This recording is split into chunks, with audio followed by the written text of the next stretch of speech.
Alright, well, there we go. What the muck is up, guys? I hope you're doing alright. It is Friday morning.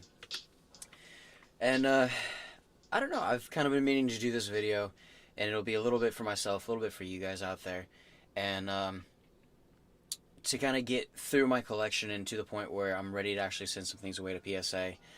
It's kind of brought me to this point, and, I keep seeing a lot of videos, I keep seeing a lot of people continue to put out content, and it seems like the recess of content that's starting to go online is starting to basically hit a wall, and so some people are starting to drop off.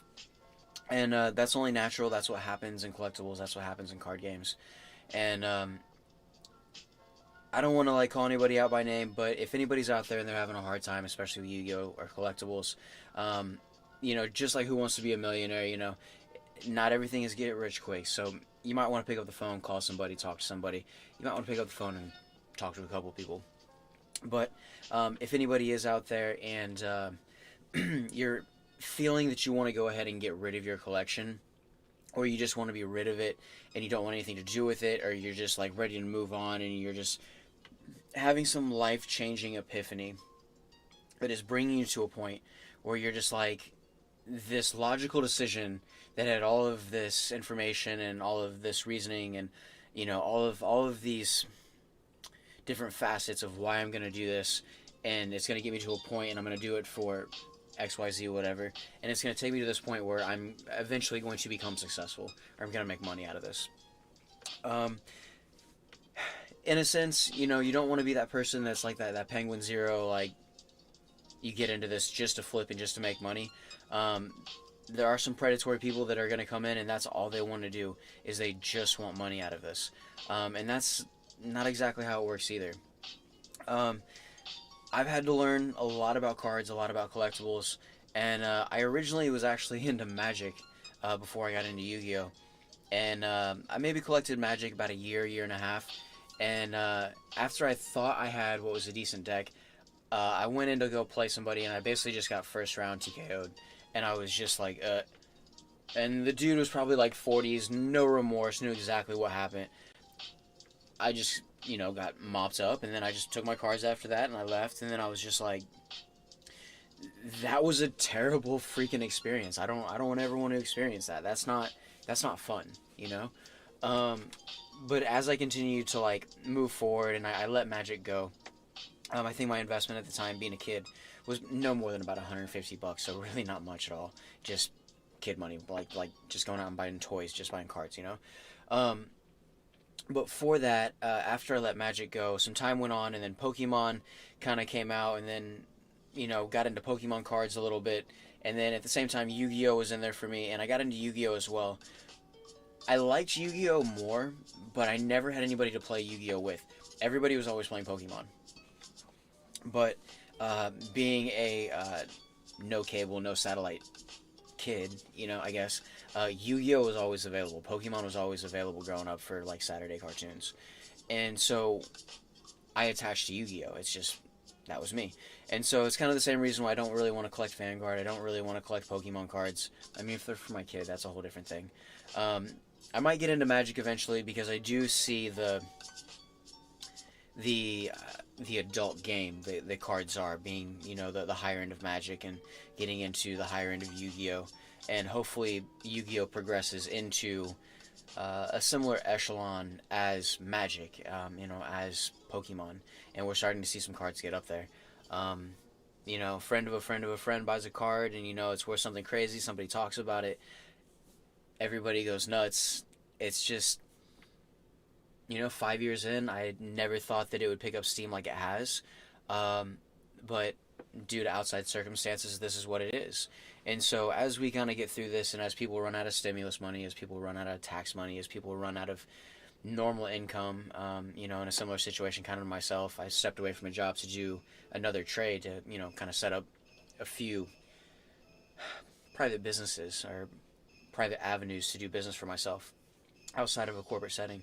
And as I went to go set all of that up, it does take time, it does take sacrifice, there is going to be loss, and so you kind of have to understand that it's not this on-off decision where you just have to be oh my gosh, this isn't working, I'm just gonna shed the entire project, and I'm just gonna like throw it away. Um, because to me that is also irresponsible. And so yeah, I definitely don't want to call anybody out, but it's just there's a couple sides of Yu-Gi-Oh that, you know, a part of it's gambling, a part of it's collectibles, a part of it's art, a part of it's, you know, manga and nostalgia, and then a part of it's video games. And so for those reasons, Yu-Gi-Oh has stood the test of time, Magic has stood the test of time, Pokemon has stood the test of time, and so I'm assuming, not to be an ass to everyone watching this, but in a general sense, because of the time inherent with these things and being, you know, a physical stock piece of cardboard, there's going to be value to those. And, you know, with a lot of these sales that have happened in 2019 and in 2020, I'm sure there are a lot of people who have had very serious transactions. And, you know, if I did anything serious, I would get all the information off of eBay or off of TCG, wherever I get the card from.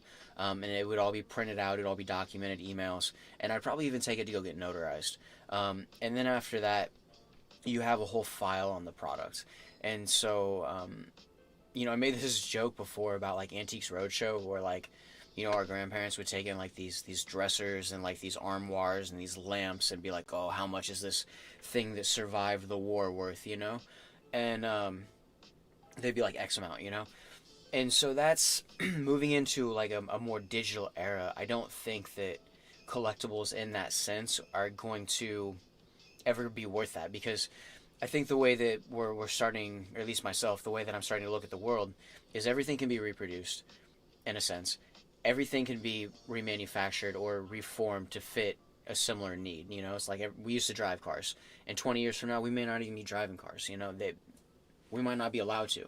You know, and that's just the way that technology changes, and you know, for the general safety of humanity, things may go. But that's just a progression. And so, moving into the digital space, you know, when you get away from toys that can break down and, you know, plastics that can fall apart, and you know, bikes that fall over, and you know, in my in my case, paintball guns that you smash into the ground, they get nasty gashes on them, and then all of a sudden, this $1,200 thing is worth $600. You know, there's a lot of inherent loss in a lot of things, and especially collectibles. And, you know, when I started to collect again, I was able to play Yu-Gi-Oh with family, and so that was really cool. And I'm still going to look back at that as a really memorable experience, and getting up and, like, you know, selling the guy, the Fierce Knight that I had, even though it was LOB, it was unlim, you know, that was sick. Selling a Cyber Dragon Seer. Like, those initial transactions for me, even though they weren't very much money, that was just, like, that's when it clicked in my head. You know, I think really about 3.5 years ago, after I've been collecting, that I was like, wait, this is actually worth money now. And for me, Yu-Gi-Oh had never been worth that, because growing up and then like letting it go, it's just, if I still had the original Change of Heart that I had, if I still had the original Relinquish that I had, blah blah blah blah blah, none of that matters. But it was a moment in time, and so that nostalgia, I really feel, is what gets people in these moments where they feel like they're losing, or they feel like they don't have grasp on, you know, reality, where they're going to reach back for things from their childhood. I've never been somebody to go after the Dark Magician art. I've never really been somebody to go after the Blue Eyes art. The Red Eyes art, yeah, I've always, like, you know, identified with Joey a little bit more, I think. But for those arts, that was all cool, but it was then, and I'm kind of like a now moving forward person. You know, because things in the past, they've already happened. I can't achieve that. It's not going to happen for me. So trying to live then, it just doesn't work. It doesn't compute. So moving forward, you know, when I really started to understand, and then the hype started to generate again for Yu-Gi-Oh, and then we had the transition from the 1996 print cards to the 2020 print cards. To me, that's a really big deal, because that is significant of the evolution of Yu-Gi-Oh. And, you know, with the way that Duel Links and the other dual simulators are evolving, for Yu-Gi-Oh to become this AI generated money shot of just 7-year-old you wanting to actually see real Yu-Gi-Oh monsters and real summons happen in a digital space right in front of your eyes with like the impact and the feel of that. As we move forward, with LED technology and with camera technology and with audio, all of that stuff, and then holograms and the way that they're using projections and spaces, all that shit. It's not too far-fetched to say that they don't already have working prototypes of what this game was envisioned to be originally. And so seeing some of the World Championship stuff in LA, I want to say for 2018, that was something that as soon as I saw it, I was like, oh my gosh, that's so sick. Like, I want to take my son to that because it's something that's like, it's an event, there's a community there, it pulls people together, and it's art, it's entertainment, it's got a player base that is mostly middle like age people, like teens, 20s, 30-year-old adults, kind of for our age, but it does also still cater to kids because of the manga.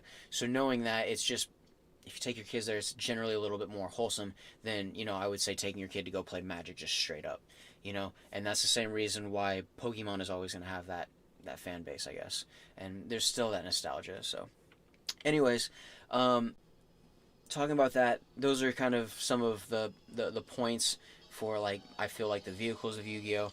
And the reason I also have all these stacks here on my desk, all Vanna White, so you guys can see, is I did want to go ahead and get all of these on camera, more or less for insurance, for myself, and just to mark a moment in time where I've had, all of this amassed to a point. There might be a time where I have to start selling some of this, but I hope not. And with a lot of this being within the last 5 years, really, moving forward, some of this has the older print on it, some of it's got the newer print, but I appreciate it, and it's also another moment in time where there was a swell for Yu-Gi-Oh! There's a swell for Magic, there's a swell for Pokemon. And so the point that I brought up at the beginning of this, and a reason why my heart goes out to anybody who feels like they need to quit this, or they have been like lusting for this too much, or they have like actually been like coveting for this, and it's tough because there are a lot of things that I've had to kind of let go over the last year, and I understand that, but there are also some things that I'm holding on to because I understand kind of from my angle the progression of time moving forward. And if you just let some of this stuff sit because of the events, because of the natural disasters, because of things that survive, there are going to be a lot of people from this time that are going out and PSA grading a lot of stuff. A lot more of that is probably still going to be Pokemon over Yu-Gi-Oh! There's going to be a decent amount more of Yu-Gi-Oh! But as time goes on and people multiply and there are more people on the earth, the desire and the want for some of this original stuff is still going to be there. And that's why if the dude from Alpha Investments, Rudy, listening to that guy, and you kind of listen to him talk and how he basically almost lost everything a couple times, and then like ratios and graphs and all of this stuff in layman's terms, I think that dude has a lot of knowledge and he understands what he's talking about, but it's also very specifically when it's coming to like Magic and cards. And so getting into the era of where I hope Yu-Gi-Oh! Can transition into that, I don't know, I just feel like it's who to get as much information as you can while the information is available, because just like if you want to learn stocks and you have to go to school and you have to go through business school and do all this stuff and get credentials and all this shit, all this information may not be free forever. And especially with Alpha Investments or Rudy, I would almost say that that's like Patreon material, and so seeing some of that actually come out in just simple terms is very cool. And it's also with the Timmy reference, that's a very polite way to put it, because there are a lot of people who are going to lose a lot of money this year in Pokemon, who are going to lose a lot of money this year in Yu-Gi-Oh! Vanguard, all the card games across the board. Gwent, I don't know. Shout out to Eric, #1 fan of all time. We'll go ahead and show you guys the Thanos. Got this one actually, this Marvel card from Eric. So the boy, and it was actually really epic to get this. I'm not a Marvel card collector, but this one I will say for all time. That's just the way it goes. So,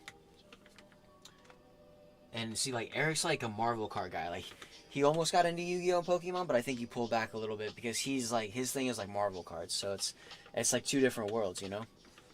But hopefully with him and his investments that he made previous to this, you know, even if there is some sort of retrace, or you know, there is a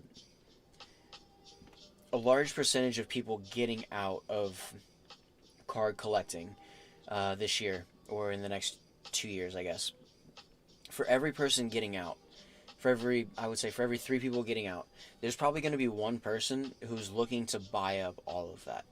And so when you look at, I don't want to name drop, but like when you look at people like Jobber, when you look at people like Sam, when you look at people like M. Cole, when you look at, you know, all of these people across the board that are really like these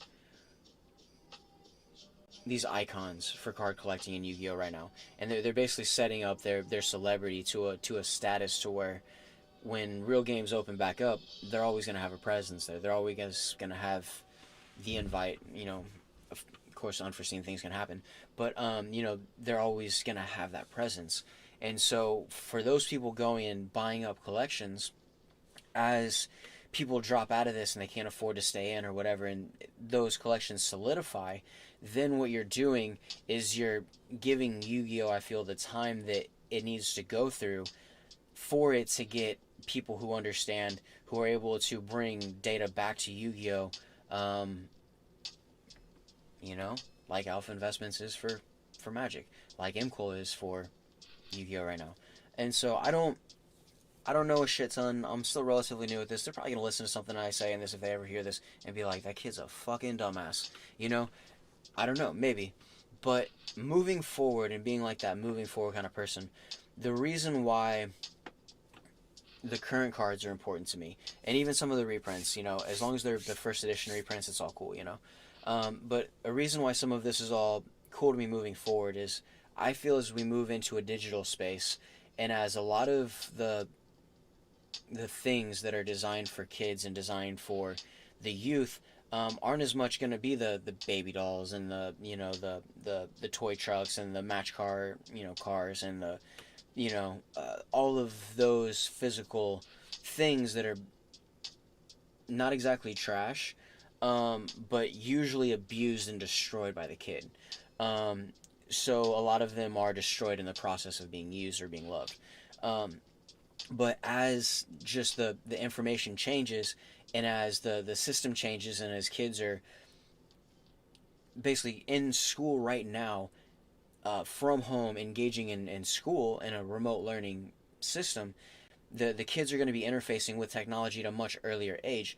And so they're still going to want the toys, they're still going to want the imaginative things outside of the box. But a majority of what used to be spent on toys is going to be spent, I feel, on like tablets, on cell phones, on, you know, especially for my son, you know, like a DS, all of these sorts of things. So I feel, you know, there's still going to be both, but, you know, when you go to Frankensons and they have all these toys, and I see these Power Rangers, you know, like one that I used to have when I was a kid, there's a reason they're saving those. There's a reason that those still exist, and if those have survived, they're sentiments of the past. They're pieces of time. And so cards, I feel, as pieces of time, you know, and I'll go ahead and scoot over here a little bit, and I can move this one without it getting too crazy. So as cards being like a piece of time, and looking at, you know, what this is a piece of cardboard. It's a piece of cardboard stock, right? It's a stock. Whoa, okay. So it's not just a card, it's not just a piece of art. But it is art, but it is a card, so it's part of the game. But it's also digital reference material. It's also advertising. It's also, you know, product destruction, asthma across the board for thousands and thousands of people. But for all of those reasons, that's what makes collectibles. That's what makes cards. And so even though I wasn't super stoked about these War Rocks when they first came out, you know, even though I'm still not super psyched about Baby Thunder Dragon Charizard, you know, or Charmander, whatever, this guy, there's still a place for these, because as 2020 progressed in and the text on the card changes, And as Yu-Gi-Oh evolves and as it solidifies, and as small businesses are kind of dwindling, and as a lot of smaller production things may go by the wayside for more mainstream things that are just already more set up in their production paths, I really feel like the digital space for Yu-Gi-Oh will continue. And then as the adults grow in Yu-Gi-Oh, who's to say that there's not crazy competitions, that there aren't, insane tournaments with really high payouts that end up happening in the future for Yu-Gi-Oh for really serious players who not just are able to afford the investment themselves, but are able to afford the risk for some sort of, tax benefit, or for some sort of charity benefit, or, just continuing to provide funds for the youth, So, it is what it is. But anyways, I'll go ahead and get these out of the way. SForce WrapUp, very sick from the video earlier. I will say tonight, but actually yesterday, really. So SForce WrapUp, there it is. Sick card. We'll go ahead and move these over here. And so, with everything that's on the table, definitely been saving these for a minute. So I'll go through it. It's kind of a lot, but this is mostly what I'm really contemplating going through and sending away to PSA, just for the time being right now. So I don't have the tripod right in between my legs, so it's off to the side a little bit, so it may not necessarily be as easy for me to show you guys the cards, but I'll go ahead and show you. So I do have pieces of Exodia here, and these are just commons, but they are still pieces of Exodia, so that is what it is. Alright, there's the Obelisk, there's a Slifer, and then the legendary Exodia Incarnate. This Exodia art is insane. Absolutely insane. So that's cool. You got a Red Blossoms for Underroot, and so some more of the Dual Devastator cards. There you go. And I really think it was about the Dual Devastator time that I realized there was a wave, like an actual wave coming for Yu-Gi-Oh. And that's when I went back out, and after I bought one of those boxes and I started to pay attention, I was just like, no, I need to go back, I need to buy another box, I need to go ahead and get another Ash Blossom. I actually ended up giving an Ash Blossom to my son, so it's not just myself who is collecting these. I've also given some cards to my son. I've also got binders for my son, and so I am teaching him to save the cards, to treat the cards well, that he can play a game with them, that it is part of a cartoon, but it is imperative that he not trade, not sell, and do his best to keep those cards in as best a condition as possible. Now, there may be a time where he's just and he throws it all away. If he does that, I'll probably be upset, because I'll be like, dude, you should have just given it back to me, it's all worth money, I'll go ahead and, put in the work to get rid of it. But if he never tells me anything and he lets it go, or if he has to sell it for whatever reason to get money, maybe he gets a girlfriend and he feels like that's, whatever the future holds, that's up to him. But I've gone ahead and I've given him some of those cards. He, does have the Sphere mode raw, so I think that those are about $9 right now for the first editions, in pretty good condition. And so, even his mom understands that they're worth money, they're to keep them in pretty good shape. And so with that, just a different respect for these moving forward, I think that's, it's healthy for him to understand that there's value to all of this, and it's not just nothing. So with that, another reason why it's important to put, cards in the hand of my son is that for the same reason that these are, physical stocks. If you understand how to respect and organize a physical stock, learning how to digitally compartmentalize, or in a physical sense, in your own brain, compartmentalize what a stock is and the value of that and how it may fluctuate over time, that's going to help you in the real world when you become an adult. And so hopefully when you become an adult and he's my age, he's not flipping Yu-Gi-Oh cards, he's flipping properties, he's flipping real estate, exactly the same thing as properties, but it could be cars, it could be a higher end commodity, or he could be somewhere as an engineer, selling something, I don't know, art related, whatever his avenue is. To understand how stocks work at a young age is something that I didn't really even start to really want to understand until I was about 26. And if you are in the habit of doing it as a kid, it's something that's just inherently going to become more accessible and more understandable because you've been doing it naturally as just a byproduct of life. So, anyways, but yeah, no, not just to these physical stocks and their pieces of time, all of that stuff. It's art. And it's fun, man. It's imagination. And, you know, whatever your religious angle is, from whatever side, there's your mom, there's your dad, there's a little bit of divinity,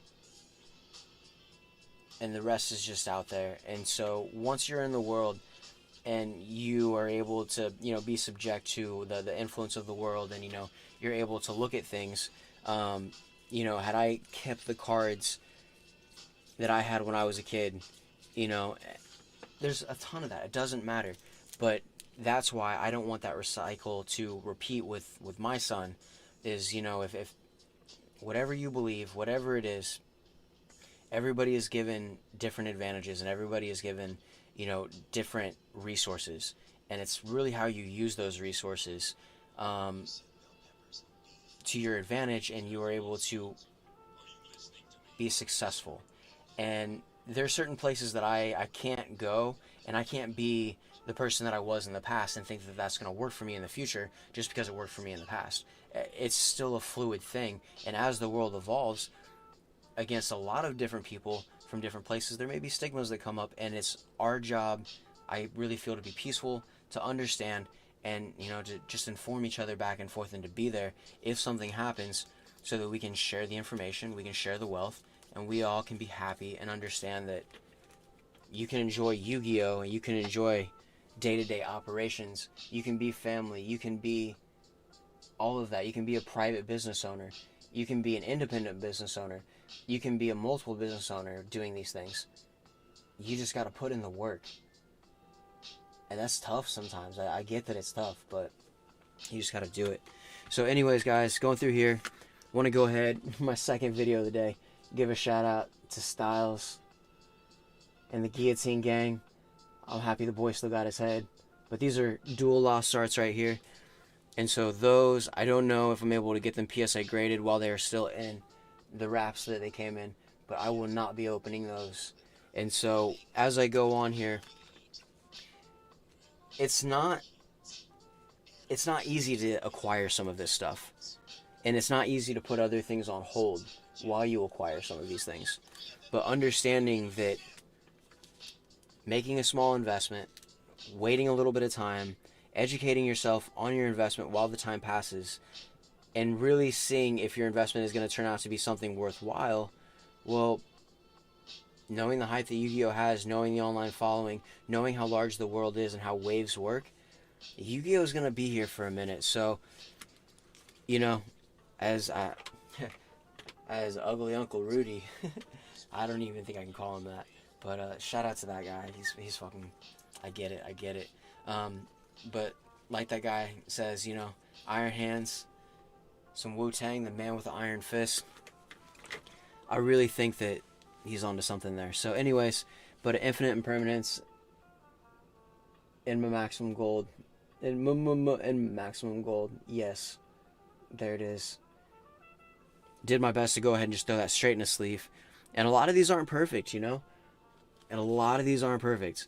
But for a lot of these, you know, Armed Dragon. Oh no, that's the Dark Armed. The Dragon of Annihilation. You know, cover card right there. Nibiru. 1910. Oh my gosh. Okay, I gotta put all these cards down right now. And so we'll get through this. But this is one of my all-time favorite Yu-Gi-Oh cards. And so this is another thing where I'm not going to say I'm skeptical of people when they say they get out of Yu-Gi-Oh, but I just kind of understand how coveting and how desire works. If somebody says they're going to get out of something and that, you know, they're going to cast everything aside, it's very, very difficult to do that wholeheartedly. And so reaching out to your friends and understanding that, you know, it may still take a little bit more effort to get out of the situation that you put yourself in, you're still able to sell your cards and give them over to somebody who can appreciate them. And then you're also ensuring that those copies stay on the market, which is also something important. And I'll talk maybe about that a little bit later. Because I have owned crypto, I have owned Bitcoin, I have owned Litecoin, Ethereum. You know, I haven't got into Dogecoin, didn't buy any GME, none of that stuff. All of that's just too volatile for me when I have kids. But Yu-Gi-Oh is a whole different thing because it's not just an investment, it's part of my life. And that's a thing, you know? So, Mistworm right here, not first edition, but just insane, absolutely epic card. And so, I don't even know if I'll ever play it. I think I'll go ahead and throw it into a deck one time. You know, just on EDO. But we'll see. And then, probably my all-time favorite card that I have right now is just this Angel of Sarah. First edition. Secret rare. So even though this isn't a crazy expensive card, it's not really worth that much at all. That doesn't mean that this isn't something amazing for me. Because to pull this from, you know, a pack maybe about 2 years ago, I believe, and to just have like the old art looking like the endless staircase in the background with the Sumerian sword, you know, and oh yeah, the goat horn helmet, that's epic. That's really cool. So kind of reminds me of like an archangel. So very cool. We talk about light versus dark. I'm not sure which side he's on, but I think if you're the engineer and you're the one playing the game, you can ultimately make that decision. Or you can look right here and it does say light, and you can just be like, yo, he's a light monster. But you can always mix it up with the archetypes and kind of